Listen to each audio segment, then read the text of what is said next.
السلام علیکم ورحمۃ اللہ تعالی وبرکاتہ۔ عزیز ناظرین، آپ نے وقف بل کے اوپر پوری بحث سوشل میڈیا پر سنی ہوگی کہ کس طریقے سے وقف بل کو پاس کیا گیا اور کتنے لوگ اس کے سمرتھن میں تھے اور کتنے لوگوں نے اس پہ ناراضگی کا اظہار کیا ہے۔ یہ ساری ویڈیوز آپ لوگوں نے سوشل میڈیا کے ذریعے سنی ہوں گی۔ عزیز ساتھیوں، آئیے میں آپ لوگوں کو علامہ مفتی سلمان اظہری صاحب قبلہ کی ایک بہت اچھی تقریر سنا رہا ہوں۔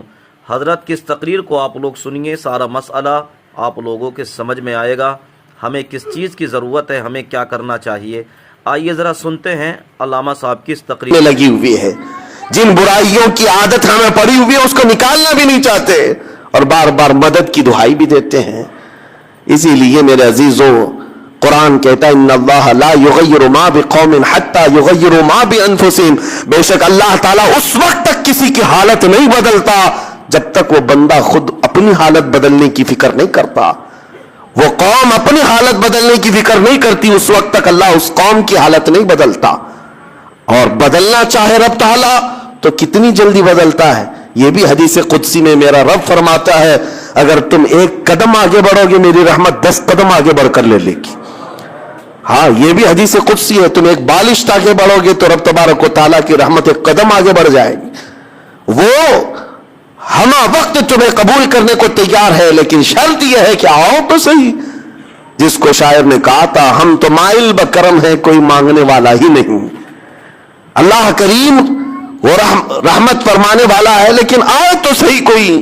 اللہ تبارک و تعالی ہمیں حضور کی شریعت اور ان کے مزاج کے مطابق جینے کی توفیق عطا فرمائے۔ خلاصہ کلام یہ ہے میرے عزیزوں، وہ صحابہ جو فائز المرام تھے، بلند مقامات پا لیے، رب کی رضا پا لیے، تو صرف وجہ یہ تھی کہ وہ اپنے نفس سے نہیں چلتے تھے، حضور کی خواہش کے مطابق چلتے تھے۔ آپ کو پتا ہے ایک مدینے کی خاتون ہے، بڑی حسین و جمیل خوبصورت لڑکی، ماں باپ کی اکلوتی بیٹی۔ ایک بار حضور پاک صلی اللہ علیہ وسلم کے پاس ایک غریب صحابی آئے، کہا مجھے نکاح کرنا ہے۔ حضور نے سیدھے اس خوبصورت لڑکی کے گھر بھیج دیا، ان کو جاؤ پیغام لے کر کے چلے جاؤ۔ اور یہ غریب ایسے تھے، شکل سے بھی ان کی کوئی خاصی توجہ نہیں تھی، شکل ایک کالا رنگ تھا۔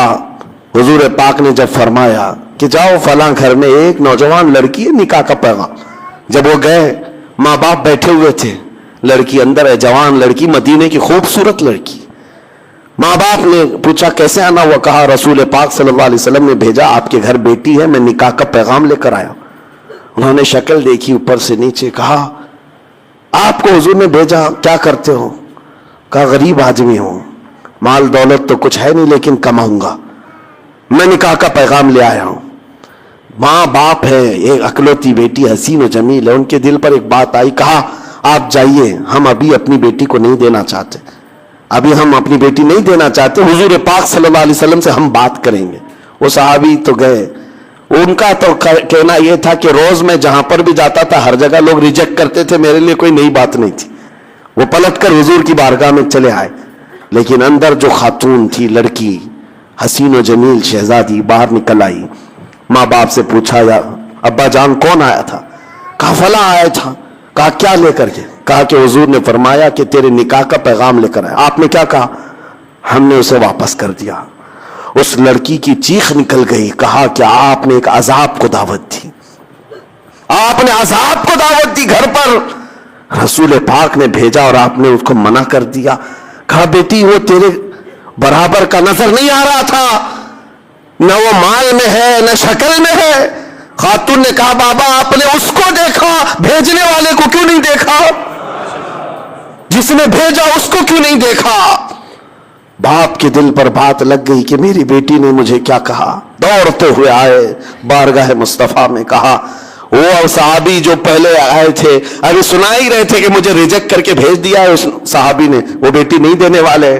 حضور پاک ان کی سنی رہے تھے، یہ دوڑتے ہوئے بیٹی کے باپ آ گئے، کہا معاف کریں سرکار، خطا ہو گئی، معاف کریں، آپ نے بھیجا میں نے تاخیر کی، مجھے منظور ہے، میری بیٹی کو بھی منظور ہے، جب آپ فرمائیں نکاح قبول ہے، نکاح منظور ہے۔